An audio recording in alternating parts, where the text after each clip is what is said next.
Assalamualaikum warahmatullahi wabarakatuh. Alhamdulillahirobbilalamin. Wabihi nasta'in wa ala umuri dunya waddin wa ala alihi wa sahbihi ajmain, amma ba'du. Puji dan syukur marilah kita panjatkan kehadirat Allah Subhanahu wa taala.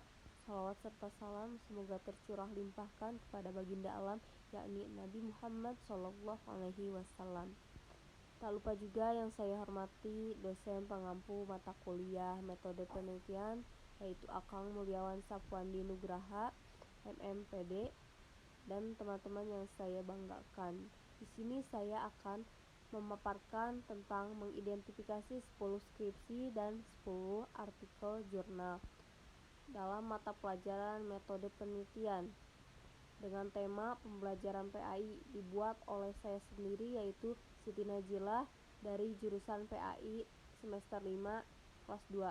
Selanjutnya yaitu skripsi menurut Firdaus Adinda Rahmi yang berjudul Pengaruh Pemahaman Materi Pendidikan Agama Islam Terhadap Tingkat Ketaatan Beribadah Peserta Didik di SMP 2 Negeri Mojoanyar, Mojokerto. Tahun 2022, lokasi di SMP Negeri 2 Mojoanyar, Mojokerto. Jenjang pendidikan SMP dan metode pendekatannya yaitu kuantitatif. Dari hasil pengaruh pemahaman materi pendidikan agama Islam terhadap tingkat ketaatan beribadah peserta didik SMP 2 Negeri Mojoanyar, Mojokerto, hasil dari penelitian menunjukkan bahwa 1. Pemahaman materi pendidikan agama Islam peserta didik kelas 7 SMP Negeri 2 Mojoanyar mendapatkan nilai prosentase 50%. Kemudian, tingkat ketaatan beribadah peserta didik kelas 7 SMP Negeri 2 Mojoanyar mendapatkan nilai prosentase sebesar 67,42%, berada pada interval 50% sampai 70%.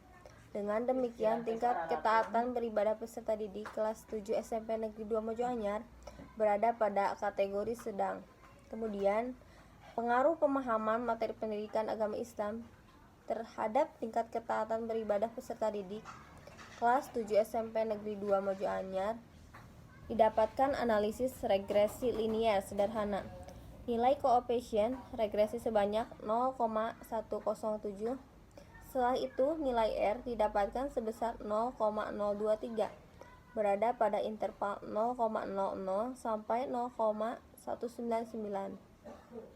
Sedangkan pada koefisien determinasi R² atau R2 didapatkan nilai 0,001, maka akan didapatkan nilai prosentase 0,1%, dan pada hitung didapatkan nilai sebesar 0,020, dan tingkat signifikansi 0,890 kurang dari 0,000 serta nilai terhitung kurang dari tabel sebesar 0,140 kurang dari 2,042. Dengan demikian, dapat disimpulkan bahwa tidak terdapat pengaruh yang signifikan antara pemahaman materi pendidikan agama Islam terhadap tingkat ketaatan beribadah peserta didik kelas 7 SMP Negeri Mojoanyar. Pun skripsi dari Mar'ah Ajmi Sophia yang berjudul Pengaruh Moda Pembelajaran Private Classroom Berbantuan Video Pembelajaran YouTube Terhadap Kemandirian Belajar Siswa pada Pembelajaran PAI kelas 8 SMPN 35 Surabaya pada tahun 2022, lokasi di SMPN 35 Surabaya, jenjang pendidikan SMP dengan metode pendekatan yaitu kuantitatif. Kemudian hasil dari temuan skripsi tersebut yang telah dilakukan menghasilkan persamaan analisis regresi linier Y sama dengan 19,844 ditambah 0,606 X yang menunjukkan nilai positif. Kemudian koefisien determinasi dalam kurung R2 bernilai 0,324 atau 32,4%, dan L nilai P terhitung sebesar 6,107 dengan nilai signifikansi yaitu 0,000 Sehingga dari pernyataan tersebut dapat ditarik kesimpulan bahwa terdapat pengaruh positif dan signifikan Classroom berbantuan video pembelajaran YouTube terhadap kemandirian belajar siswa pada pembelajaran PAI kelas 8 SMPN 35 Surabaya. Adapun skripsi dari Ulfayati Zahratul Aliyah yang berjudul Pengaruh Pembelajaran Akidah Akhlak terhadap Ketaatan Menjalankan Tata Tertib di -1 Kota Surabaya pada tahun 2022, lokasi di Kota Surabaya. Jenjang pendidikan min atau Madrasah Ibtidaiyah Negeri dengan metode kuantitatif. Adapun hasil dari penelitian skripsi tersebut menunjukkan bahwa satu pembelajaran akidah akhlak kelas 5 -1 Kota Surabaya sudah sesuai dengan tujuan dan ruang lingkup akidah akhlak yang tertulis di KMA No 183 tahun 2019. Maka melalui penyebaran angket memiliki kategori cukup baik terbukti hasil responden siswa. Terdapat frekuensi 191 di mana hasil perhitungan persentase diperoleh 63%. Yang kedua yaitu tingkat ketaatan menjalankan tata tertib siswa kelas 5 -1 Kota Surabaya memiliki kategori cukup baik dengan frekuensi 194 di mana hasil perhitungan persentase diperoleh sebesar 64%. Kemudian yang ketiga, terdapat pengaruh pembelajaran akidah akhlak terhadap ketaatan menjalankan tata tertib siswa kelas 5 -1 Kota Surabaya. Hal ini dibuktikan dengan hasil analisis di uji hipotesis menggunakan regresi linier sederhana yang didapatkan sig sama dengan 0,000 dalam kurung 0,00 kurang dari 0,05 dan adjusted L-square sebesar 0,538 apabila diprosentasekan sebesar 53,8%, maka HO ditolak dan HA diterima. Adapun skripsi menurut Khairiyah Lin Zainul, pengaruh peer group bullying terhadap psikologi belajar akidah akhlak siswa kelas 8C di MTS Tarbiyatul Islam Soko Tuban pada tahun 2022, lokasi di MTS Tarbiyatul Islam Soko Tuban. Jenjang pendidikan MTS atau Madrasah Sanawiyah dengan metode pendekatan kuantitatif. Dari hasil skripsi tersebut dilihat dari nilai koefisien determinasi dalam kurung R2 menyatakan bahwa terdapat pengaruh positif yang signifikan antara peer group bullying terhadap psikologi belajar sebesar 13,6% dan sisanya 86,4% dipengaruhi oleh sudut pandang lain. Berdasarkan pada uji SPSS, nilai korelasi senilai 0,369 dengan nilai signifikan 0,019 kurang dari 0,05. Maka dinyatakan berkorelasi antara peer group bullying terhadap psikologi belajar. Kemudian dari skripsi Ilma Fira Zahratul yang berjudul Efektivitas Google Form terhadap hasil penilaian harian mata pelajaran akidah akhlak kelas 2B Madrasah Ibtidaiyah Al-Qadir Wej Taman Sidoarjo pada tahun 2022. Lokasi di Al-Qadir Wej Taman Sidoarjo.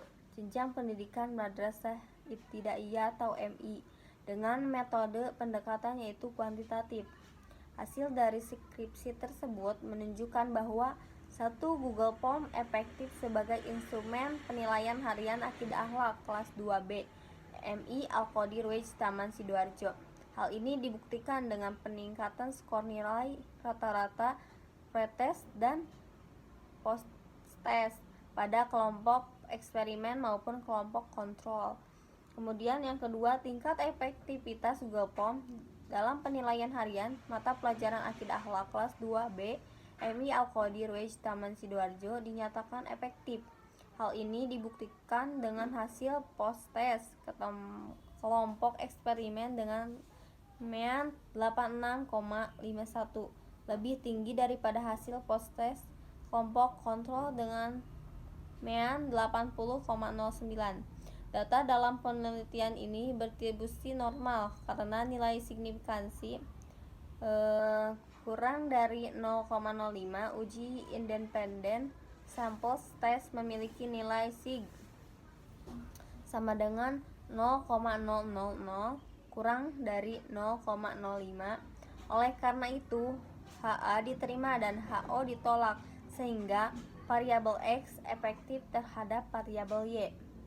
Dengan demikian, tingkat efektivitas Google Form efektif sebagai instrumen penilaian harian mata pelajaran Akidah Akhlak kelas 2B MI Al-Qadir WIJ Taman Sidoarjo.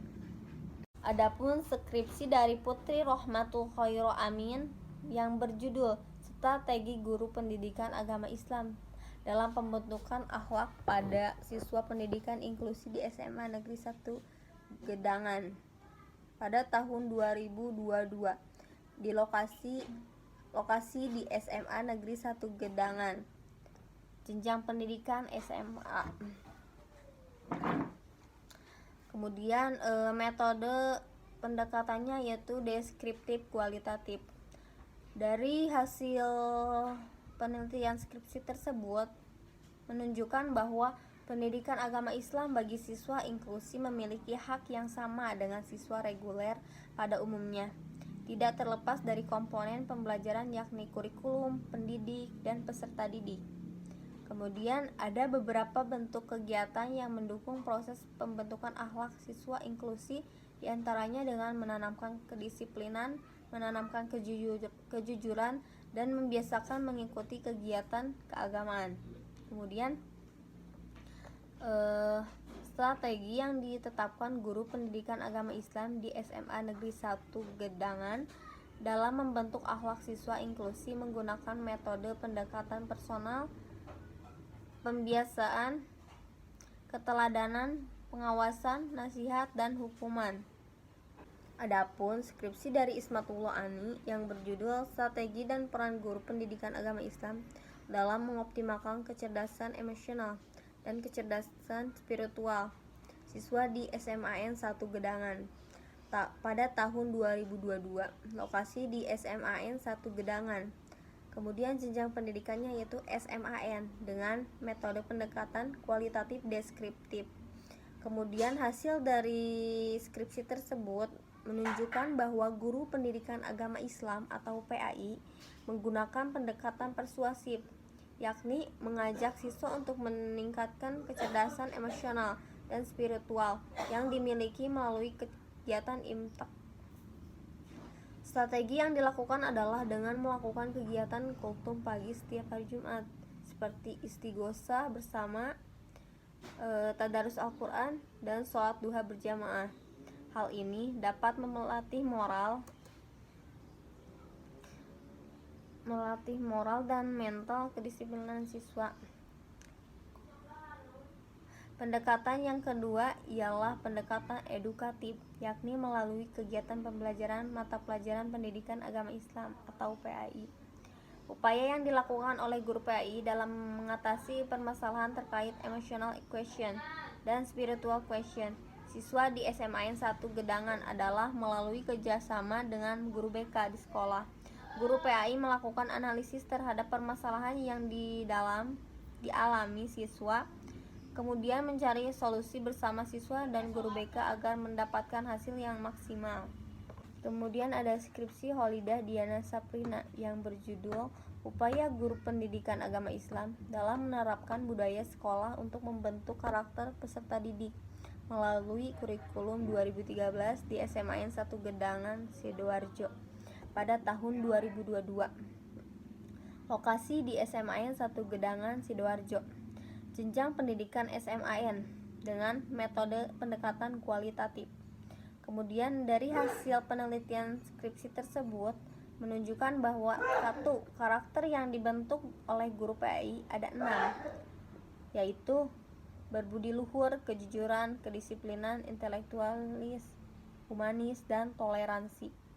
Kemudian upaya yang dilakukan oleh guru PAI dalam menerapkan budaya sekolah untuk membentuk karakter siswa yaitu dengan menggunakan metode pembelajaran student counter seperti group teaching, tutor sebaya, contextual teaching, pemberian tugas yang bersifat penalaran, dan penguatan kegiatan spiritual dalam proses pembelajaran. Adapun faktor pendukung dan penghambat dalam menjalankan upaya ini, diantaranya faktor pendukung dari kemampuan akademik siswa, sarana dan prasarana yang memadai, kegiatan pembentukan karakter, organisasi pendukung, anggaran dana pemerintah, dan faktor penghambatnya dari internal kepribadian siswa meliputi perekonomian siswa atau dari keluarga yang broken home, kurangnya kesadaran diri guru dan siswa. Kemudian ada skripsi dari Awalina Qurratu Aini Lutfiyah yang berjudul Peran Kepala Madrasah dalam Membentuk Budaya Religius di Madrasah Ibtidaiyah Mujahidin Kepung Kediri pada tahun 2021. Lokasi di Madrasah Ibtidaiyah Mujahidin Kepung Kediri, jenjang pendidikan MI atau Madrasah Ibtidaiyah, dengan metode pendekatan yaitu kualitatif. Hasil penelitian dari skripsi menunjukkan bahwa peran kepala madrasah dalam membentuk budaya religius di MI Mujahidin Kepung adalah sebagai pendidik, manajer, supervisor, pemimpin, dan motivator melalui keteladanan, kebiasaan, reward, dan punishment. Kemudian yang kedua, faktor pendukung peran kepala madrasah dalam membentuk budaya religius di MI Mujahidin Kepung adalah guru yang kompeten di bidang keagamaan, adanya dana yang mendukung, adanya reward, seluruh warga madrasah bersinergi untuk membentuk budaya religius di madrasah. Sedangkan faktor penghambat adalah adanya COVID-19, adanya guru yang kurang disiplin, serta beberapa wali murid masih belum bekerja sama dalam membentuk budaya religius dengan mendampingi anak-anaknya di rumah. Kemudian dampak peran kepala madrasah dalam membentuk budaya religius di MI Mujahidin bagi peserta didik berpengaruh pada sikap, cara berbicara, dan prestasi. Bagi guru budaya religius menjadikan guru lebih tertib dan lebih tenang dalam menghadapi peserta didik. Bagi wali murid, adanya budaya religius menjadikan orang tua lebih tenang dan mempercayakan anak-anak mereka di MI Mujahidin Kepung. Bagi madrasah, budaya religius menjadikan suasana madrasah menjadi lebih tentram dan damai. Dikenal masyarakat sebagai madrasah dengan budaya agamis, sehingga hal ini juga mengakibatkan meningkatnya jumlah peserta didik setiap tahunnya. Adapun skripsi dari Dinigrum Aprilia Dewi Sada yang berjudul Pengaruh Penggunaan Media Pembelajaran Mind Mapping terhadap Pemahaman Siswa pada Mata Pelajaran Fikih kelas 6 di MI Nur Rahman Sidoarjo pada tahun 2021. Lokasi di MI Nur Rahman Sidoarjo, jenjang pendidikan MI atau Madrasah Ibtidaiyah, dengan pendekatan kuantitatif. Kemudian hasil penelitian dari skripsi tersebut menunjukkan bahwa media mind mapping meningkatkan pemahaman siswa pada mata pelajaran fikih di MI Nur Rahman Sidoarjo berdasarkan hasil yang diperoleh dari analisis korelasi dan dibuktikan dengan analisis regresi linear sederhana, menghasilkan T hitung sebesar 2,684. Pengujian hipotesis taraf signifikansi yaitu ditetapkan 0,05% dan menggunakan uji dua pihak SIG 2 Thailand, serta didasarkan pada derajat kebebasan degree of freedom DK sama dengan N-2 yaitu 40 min 2 sama dengan 38, sehingga diperoleh nilai T tabel 0,68100, maka nilai T hitung kurang dari tabel dalam kurung 2,684 kurang dari 0,68100 sehingga HO ditolak dan HA diterima. Sehingga dapat diketahui bahwa penggunaan media pembelajaran mind mapping memiliki pengaruh yang signifikan terhadap pemahaman siswa pada mata pelajaran fikih.